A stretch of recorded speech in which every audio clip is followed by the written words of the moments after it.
Om Namo Bhagavate Vasudevaya. Om Namo Bhagavate Vasudevaya. Srimad Bhagavatam, Canto 10, chapter number 22, Krishna steals the gopis' garments. And this is text 33 through 38, which ends the chapter. Ahoy sambaram janma sarve pradyupajivanam sujana sveva ye sambhai vimukya yanti nartinaha ahoy samvaram janma sarve pranyupajivanam sujana sveva ye sambhai vimukya yanti nartinaha ahoy samvaram janma sarve prayupajivanam sujana sveva ye sambhai vimukya yanti nartinaha.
Ladies?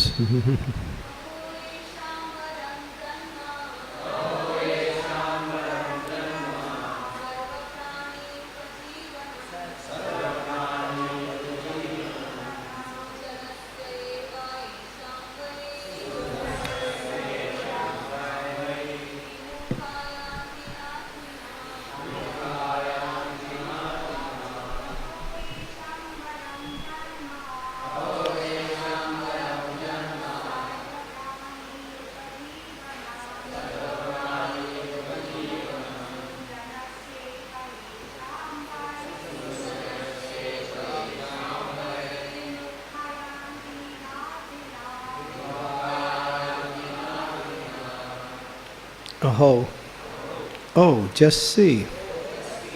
Esham, of these trees.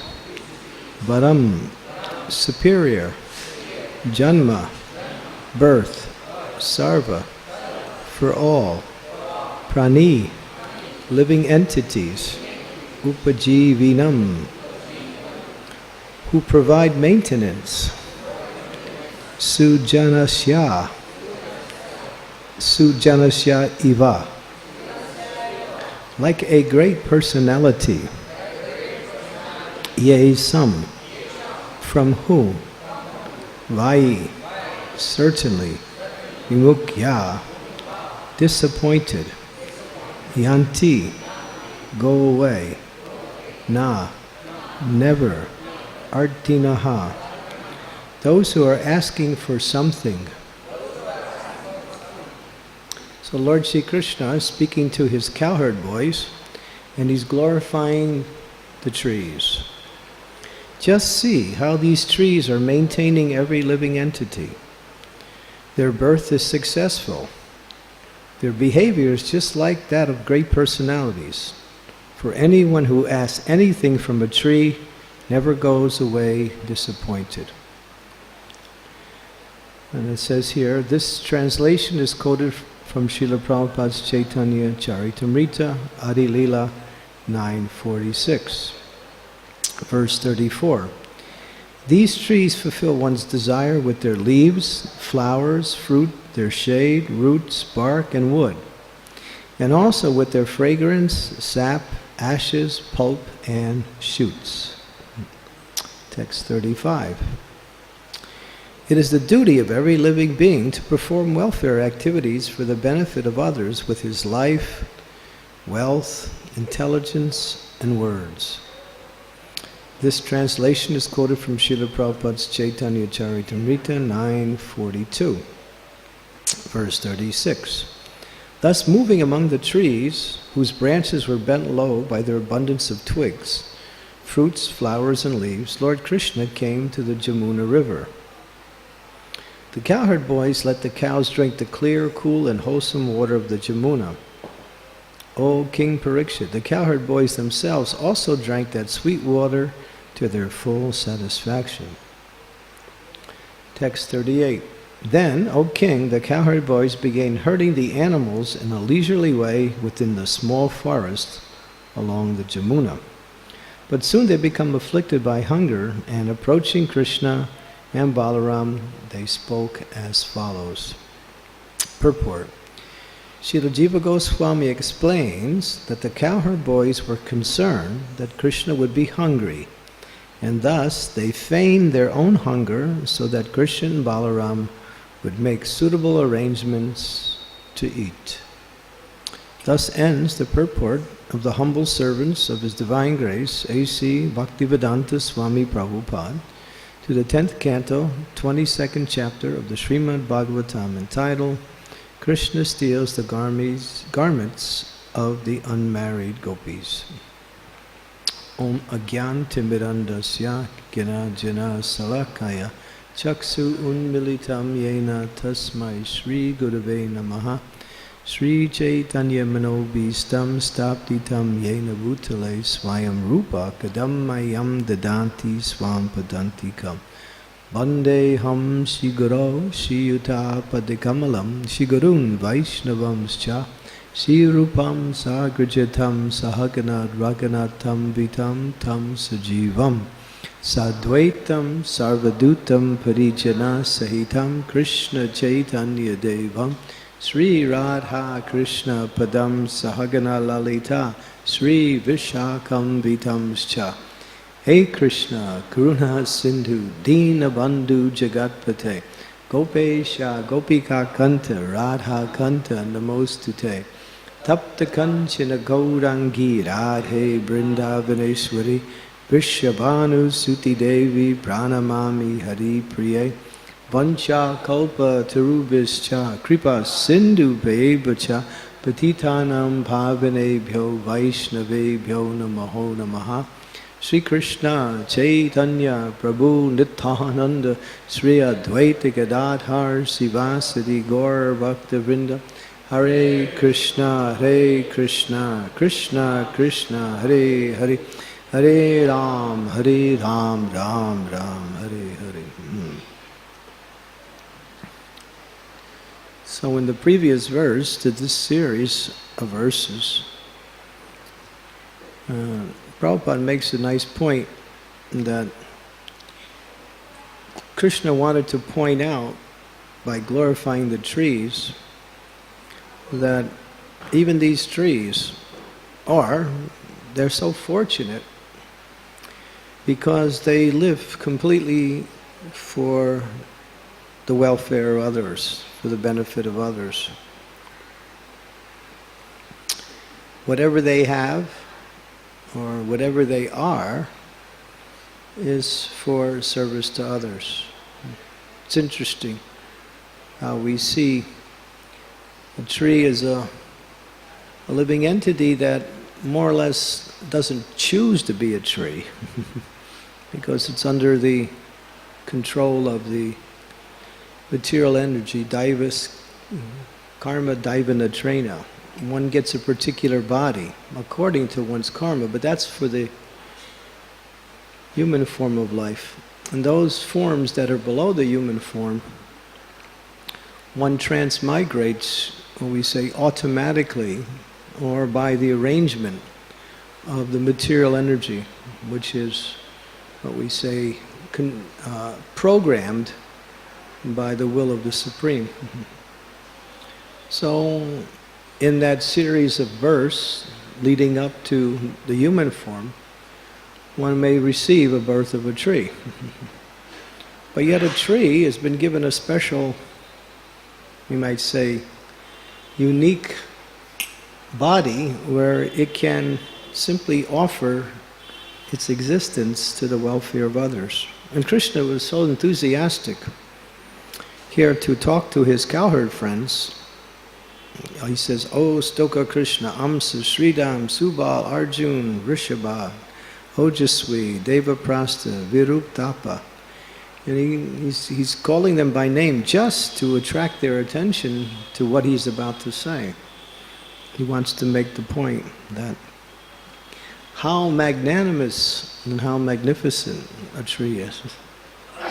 And Lord Chaitanya, of course, we hear that the tree, although it gives so much, it still undergoes a lot of physical, or when we say climatic difficulties.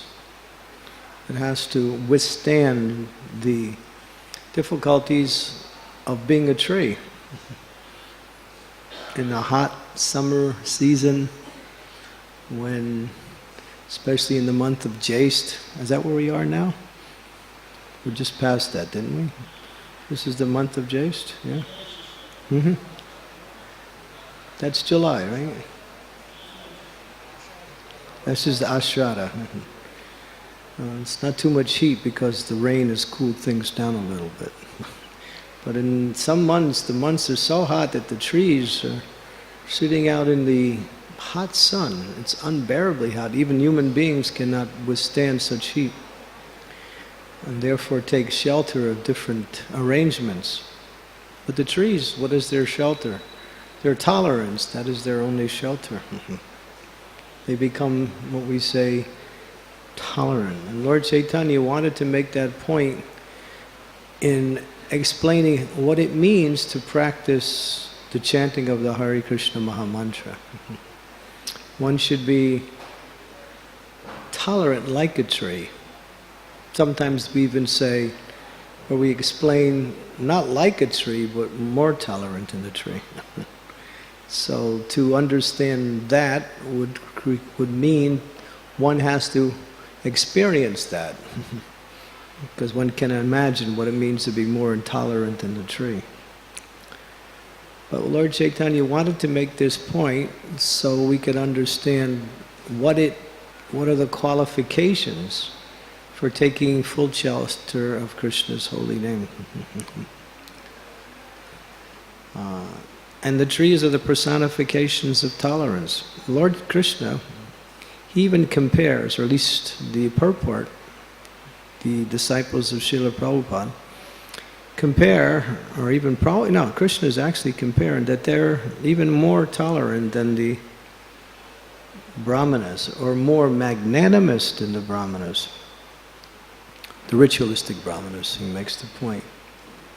Where they may perform various types of activities, but their rituals are understood for their spiritual advancement. They look towards these things and perform these things in order to receive some gyan, some karma, some good karma, some gyan, and also traces of bhakti. They're also there. But it's all about them. Krishna speaking this verse in the previous verse, we didn't read that verse, that was yesterday's class. because he's about to approach the wives of the ritualistic brahmanas. He's actually about to approach the brahmanas first, through the cowherd boys. But he wants to make the point that actually these trees are even more fortunate. He uses the word fortunate. Why would it be so fortunate to be in a condition of difficulty? Well, the apparent difficulty is material, but the fortune is that one has the opportunity to make one's existence for the benefit of others. Here, in the 35th verse, this is a verse that Prabhupada would often quote in his lectures. It is the duty of every living being to perform welfare activities for the benefit of others with his life, his wealth, his intelligence, and words. So, and Prabhupada would explain this verse by saying that one should give everything to Krishna, one should give their life. That is perfection, and that leads to, pure devotional service. But if one cannot do that, then one should offer something of one's wealth, some possessions, in the service of the Lord. And if one cannot do that, then one should use their intelligence to somehow or other speak about the Lord, or to arrange things for the propagation of the Lord's message. In other words, using your intelligence to do things to help propagate Krishna consciousness somehow.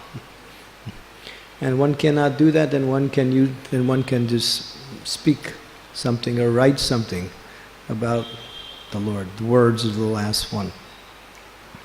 So, but we know, and of course we understand, that devotional service, in order to become what we say complete or perfect or successful, one has to, what we say, to use a very undefinable statement, one has to give everything.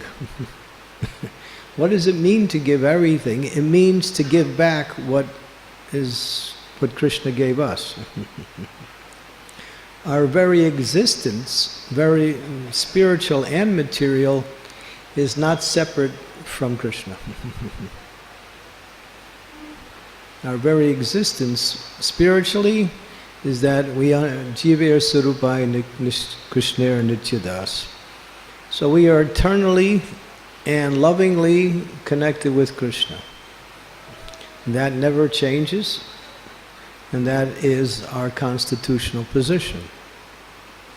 But then again, there's the material aspect of our, what we say, a life, which is the manifestation of the material body, and the extensions of the body, which come in the form of everything around us, or everything that is in the category of I and mind. My body, my wife, my friends, my intelligence, my words, my money, everything. But I and mine is part of the illusory energy. Janasa moham yamaham mameti. It's all what we say, an extension of my existence in the material world, and has nothing to do with me, but it has some value in its sense that it's an opportunity to be used in the service of the Lord. So to use everything in the service of the Lord means to give back to what Krishna gave to us. Because even the activities we perform that are considered to be within the realm of pious activities are also it is explained, Krishna explains in Bhagavad Gita that he is ultimately the doer or the controller of everything, both material and spiritual. So one can only desire, and Krishna will arrange things either directly or indirectly through the material or spiritual energy to make things, what we say, manifest in our life. So the credit we get from our own pious activities is also the facility provided by Krishna to perform these activities. So when we understand that nothing is independent of the Lord's energies, and that the energies are always working in relationship to the Lord's desire, according to our connection with those energies, both material and spiritual, then we understand there's nothing outside of Krishna. Krishna is everything.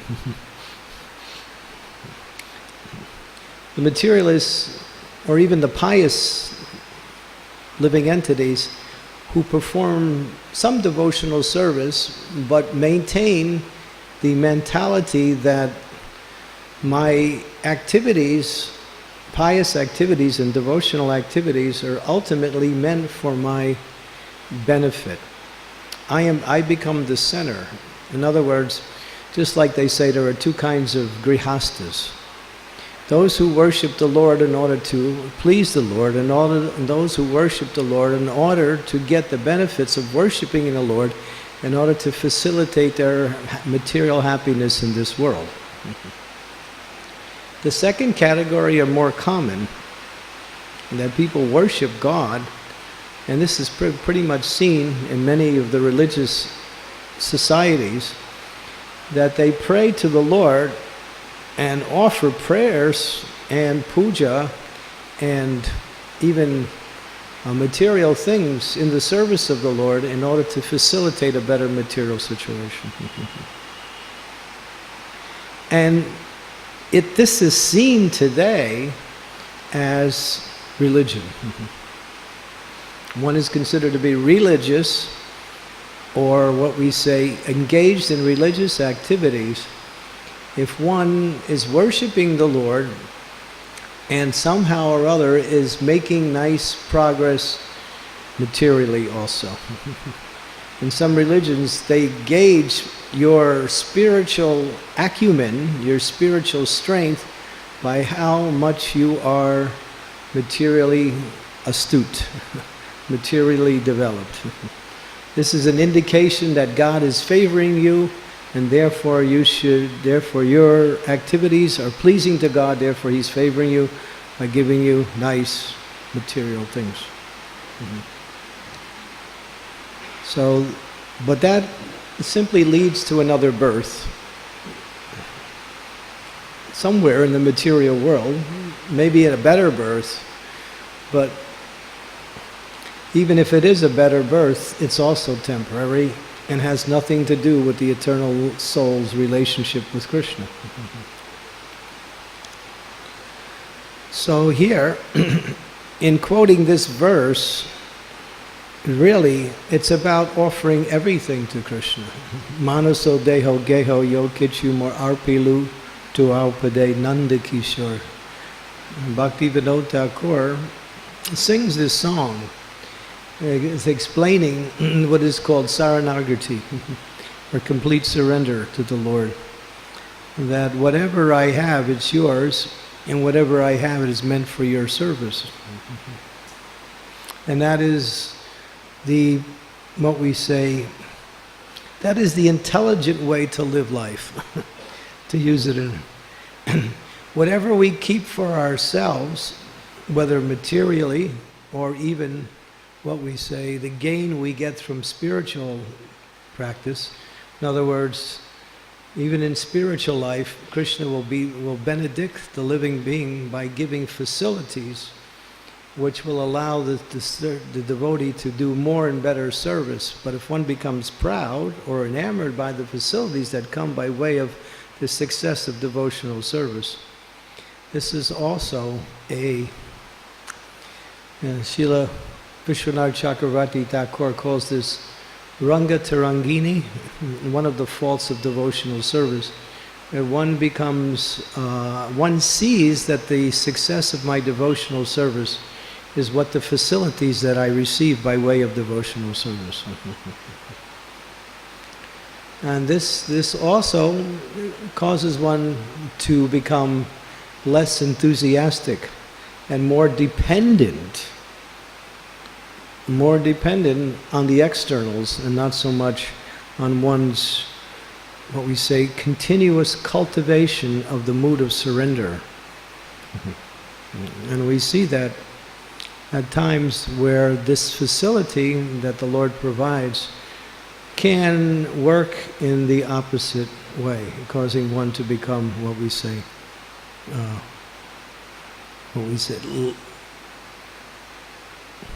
less enthusiastic, because they see gain as material facility, or position, power, influence, followers, whatever. These are all extensions of Krishna's mercy, and to be used further in Krishna service, that's all. So Krishna wants to point out the glories of the trees and how magnanimous they are. They don't ask for anything, and they only, apparently, as it's explained here, they have to undergo difficulties in order to exist as trees and to provide the service as trees. What are they giving? It says here they're giving everything. Their leaves, we use leaves for, what do we use leaves for? Sometimes we use them for making garlands. Sometimes people use leaves for designing things. They use leaves for, banyan leaves for eating. Banyan tree has these big leaves for eating upon. Flowers, we take the flowers, we offer to Krishna. The fruits we offer to Krishna. The shade gives relief from the difficulties of the material heat and cold. Roots can be used, bark, wood, everything. And then the verse goes on. Krishna is speaking this verse. Their fragrance is very nice. Their sap can be turned into, what we say, maple syrup or honey. Ashes can be used. I remember when I was in the Brahmachari ashram in New Vrndavan, we didn't have soap. We used to use ashes for washing. So we would take wood ashes and use them as an abrasive for cleaning. We'd use that for cleaning the pots. It was very handy for cleaning pots. Maybe you're still doing that. And we would also use it to wash our hands and even our bodies, and even our clothes sometimes, which wasn't a good idea, because the color white would be a little bit off, would come a little. So the ashes were also used like that. Krishna goes on, the pulp. In other words, he mentions everything that the benefit that the trees can offer. So we can learn. And in the 11th canto, when Krishna speaks to Uddhava, he's describing the story of the Avanti Brahmana. And in that story, the Avanti Brahmana is speaking to, I believe it's King Yadu. Yeah, he's speaking to King Yadu. King Yadu is, what we say, fascinated by this personality, and he wants to know more about him. And he describes, the Avanti Brahman describes how he lives his life, simply taking the messages of spiritual understanding from the external environment. He mentions the water, he mentions the air, he mentions the mountains. He mentions so many things, how one can learn spiritual teachings or qualities that are supportive or even directly devotional service. The sun, the moon, 24 different items are mentioned. Even Pingala, the prostitute, is mentioned. And that part of the discussion is the essence of the discussion, because there's a whole section on how, by learning from Pingala's experience, what was her experience, she depended so much on receiving money from men who would come to enjoy her body. But in one experience, while waiting hours and hours and hours, and conjecturing and speculating on who would come, and nobody came. Nobody came. And she needed money, finances in order to maintain herself. So she was feeling very, very unhappy. But in her unhappiness, she went so deep into that unhappiness that she actually, you might say, became depressed. But in her depression, somehow or other, Krishna entered into her heart and made her feel somewhat detached. She became completely detached from her lifestyle and the fruits that came by way of that lifestyle. And in that detachment, she became happy or peaceful. She was feeling very, very peaceful, and in that peaceful state, she became happy, and even so much so that she was actually feeling the presence of Krishna within her heart due to that complete detachment from everything. So here, and of course, in that same narration, one can learn so much from life. If by observing carefully how Krishna is arranging everything for our spiritual advancement, for our purification.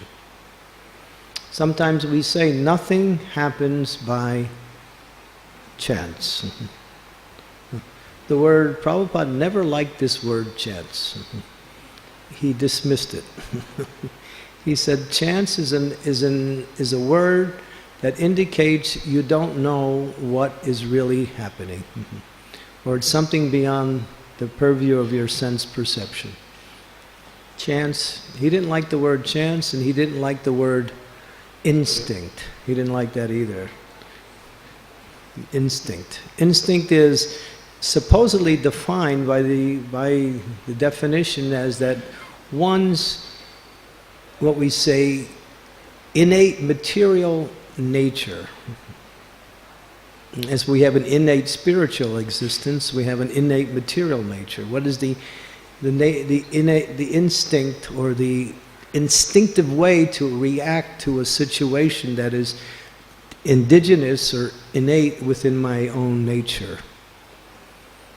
And Prabhupada never liked that, because he said that actually it's super soul, not instinct. It's Krishna within the heart. So this, what was the point I was making with chance?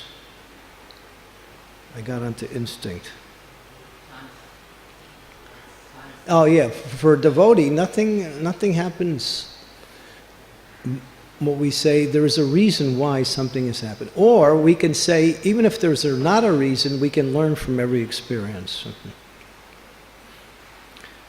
And Krishna says, one who sees me in everything and everything in me is never lost, and I am never lost to them also. So try to see, not trying to see, but trying to understand that within the material energy, Krishna is working to teach us and to purify us. So the example of the tree teaches a lot. It's a very powerful message. It's so powerful that Lord Chaitanya used that to make a very, very essential point in the process of devotional service. Tolerance. Life pretty much centers around tolerance. I think, I don't know, maybe from my own understanding, it seems like tolerance is prominent in the day-to-day life of a living entity. We have to tolerate so much, or we have to learn to experience the process of tolerance in such a way that we make advancement from tolerating and from accepting what comes by way of material energy, by way of our karma, which is part of the material energy, or there's another kind of tolerance, and that is by way of Krishna's direct mercy upon the devotee. Actually, in the scriptures, there's two categories of tolerance.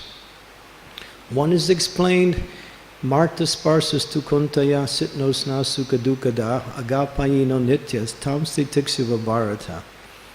This is the tolerance that comes by way of existence in this world. Tolerating the kleshas, adhyatmic, adhidaivik, adhibhautik. Tolerance is the difficulties that come by way of body and mind, by other living entities, by higher powers. There's no choice. Materialists don't like these, so therefore they make arrangements to either mitigate the effects of these or somehow escape the effects of these. But you can't, because one is under the influence of the material energy, either in goodness, passion, or ignorance. Even by raising oneself to the level of goodness, still one has to tolerate what we say the existence of one's material life, which is another form of suffering. Just to have a material body is the cause of suffering, even for a person in a mode of goodness. And that's also temporary.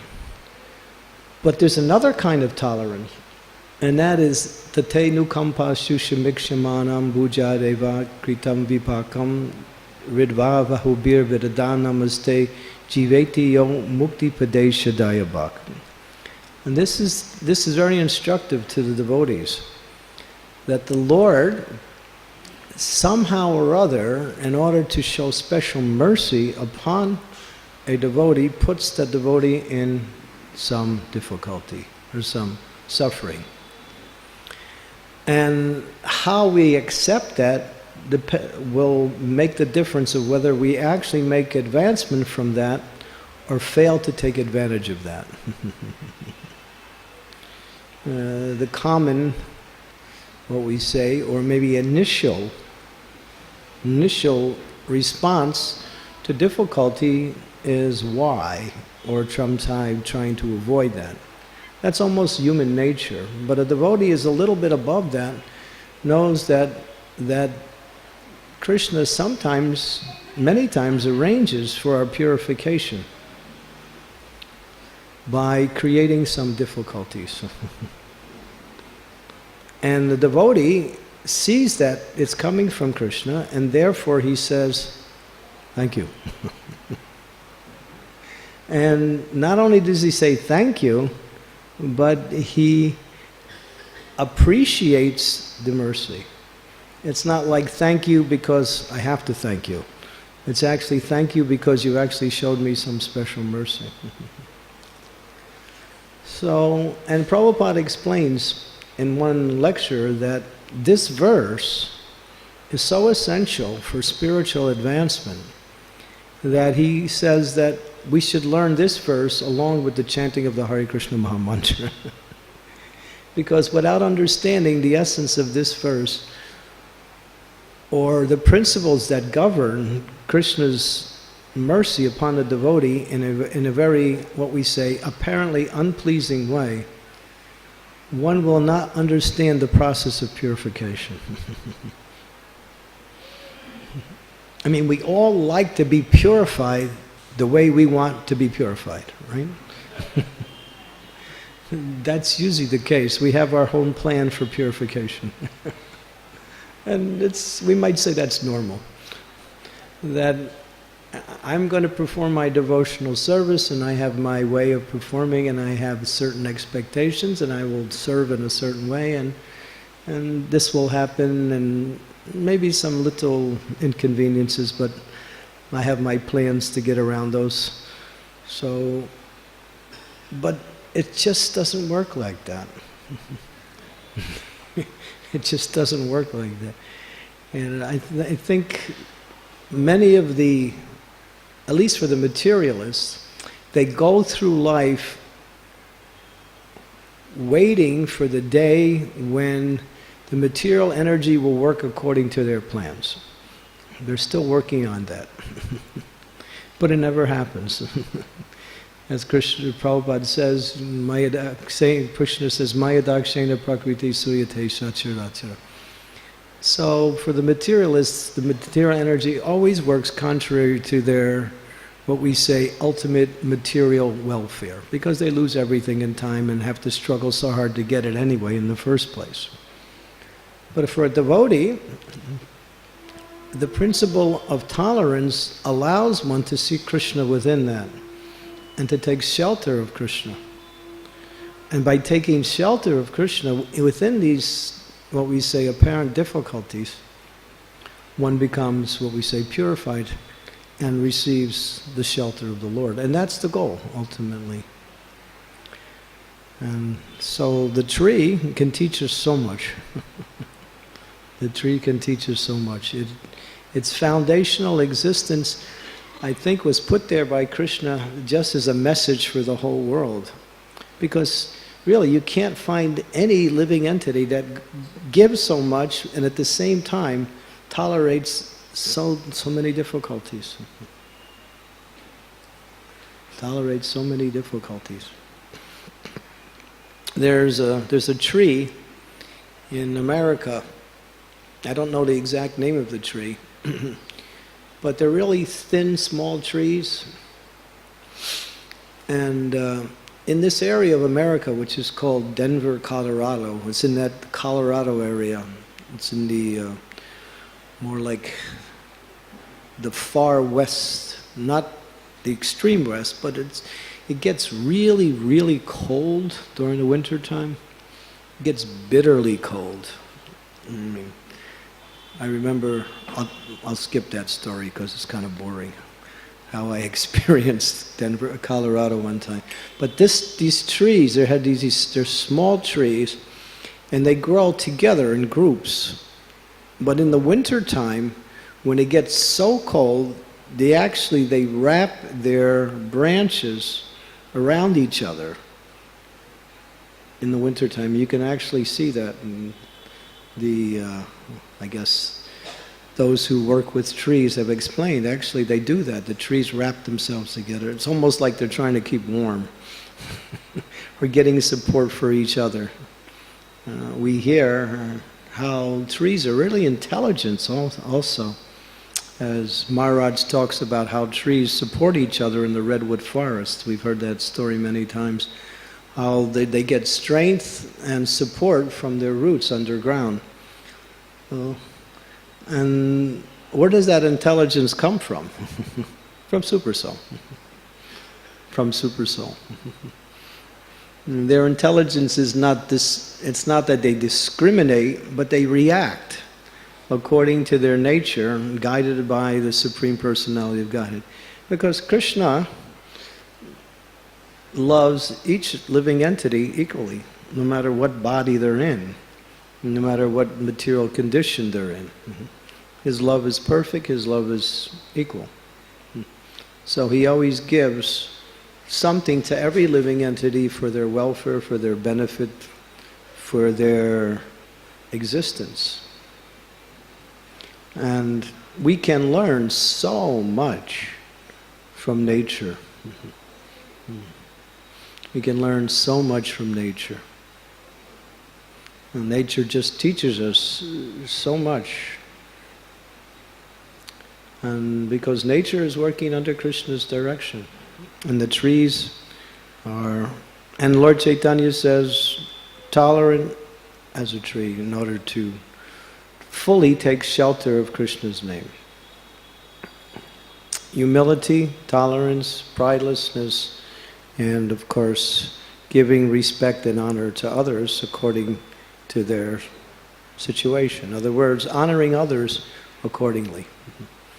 But honoring others, respecting others. These are the elements that make up the character of a Vaishnava. And that's a character that has to be cultivated along with devotional service. It's explained that this verse, Tranadapi Sunichena Tayorivahi Suhishnana Amanina Mamanidena Kirtani Sadahahi, is the platform of remaining fixed in devotional service. By cultivating these qualities, one can stay steady in the process of devotional service, despite the reverses, whatever reverses come by way of situations or by way of Krishna's arrangement, whatever. By cultivating these qualities, one can always be, because when one takes, with these qualities, one can always find shelter in the Lord, in the holy name.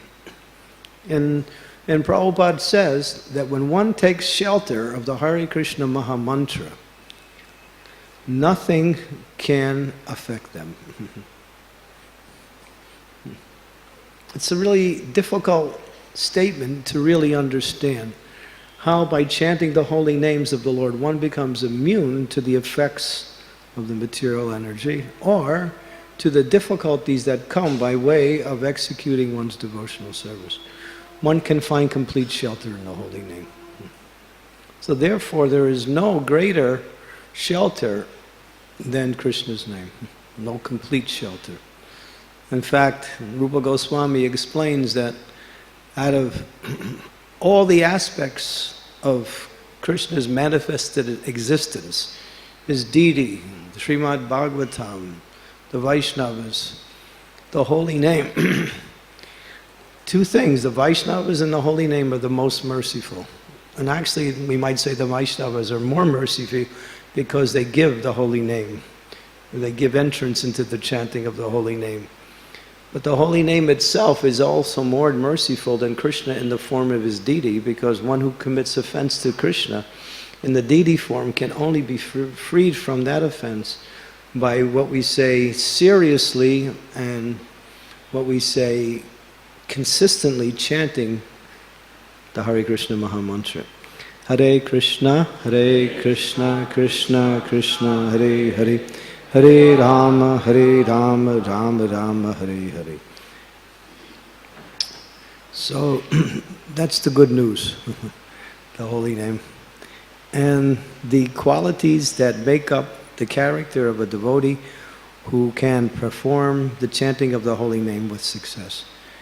And the very last verse changes the whole discussion here, and the cowherd boys are now concerned that Krishna has been talking a long time and he's really, really hungry. So they act like they're hungry in order so Krishna will get something to eat. That's love, right?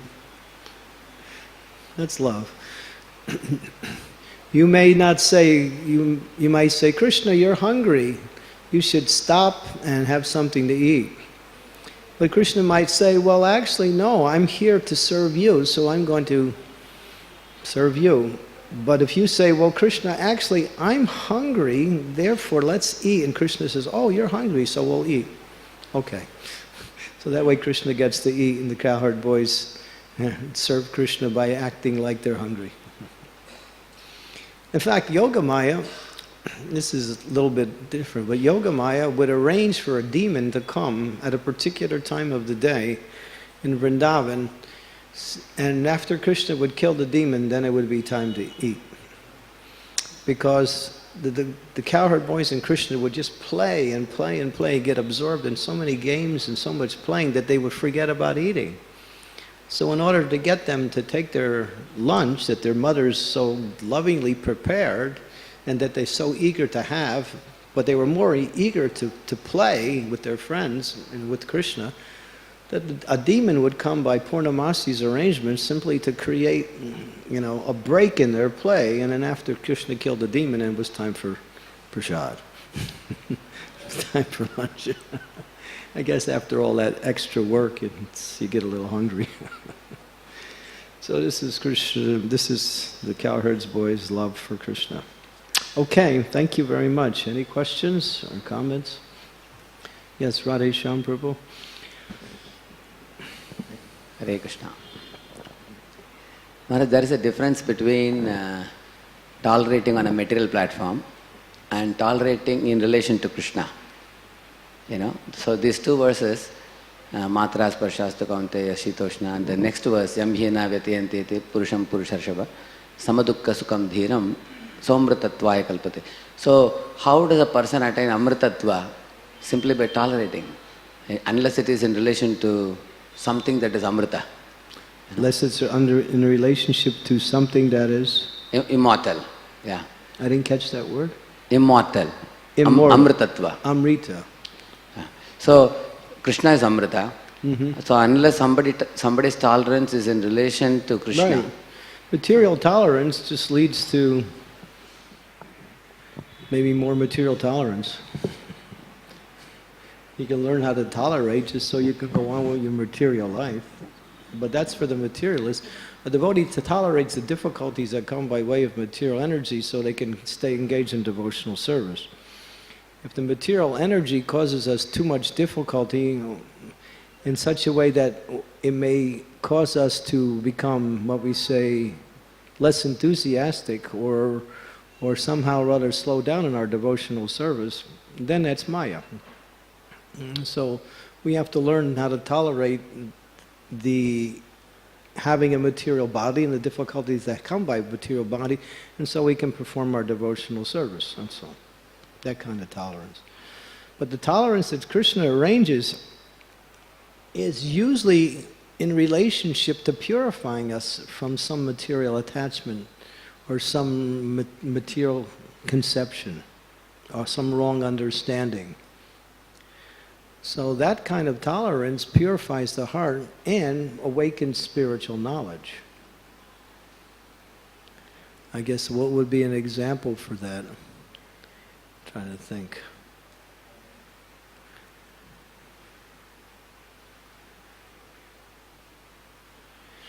You don't always get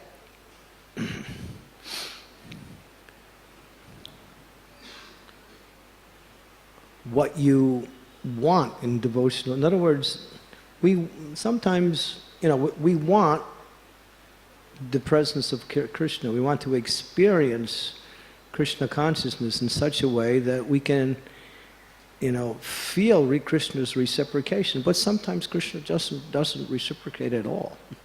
Or apparently he doesn't seem to reciprocate, but he's reciprocating by not reciprocating. In such a way that he's tested. This is what he did to the gopis. He called them in the dead of night with his playing on his flute, and they left everything to come to see Krishna in the forest. And when they came, Krishna just sort of chastised them for coming, and said, you're leaving your families, you're leaving your social reputation, so many things will be, you're being condemned. You're coming to see a young boy in the middle of the night, or young girls. And what was Krishna doing to them? He was just glorifying them to show their love to the world. So Krishna's, sometimes caused difficulty in order to glorify a devotee. That's what he did to Srila Prabhupada. And Prabhupada didn't need to get purified. But still, Krishna glorified him by giving him so many apparent difficulties to show the quality of his surrender and his devotion and his determination to spread Krishna consciousness, like that. So that glorifies a devotee in such a way that people will understand that one can learn and take example from this. One can come to the shelter of that person. One can be inspired from that person. But in our own day-to-day lives, sometimes in our execution of devotional service, Krishna's not there. But he's just testing us just to see, how determined we are to stay steady despite the difficulties.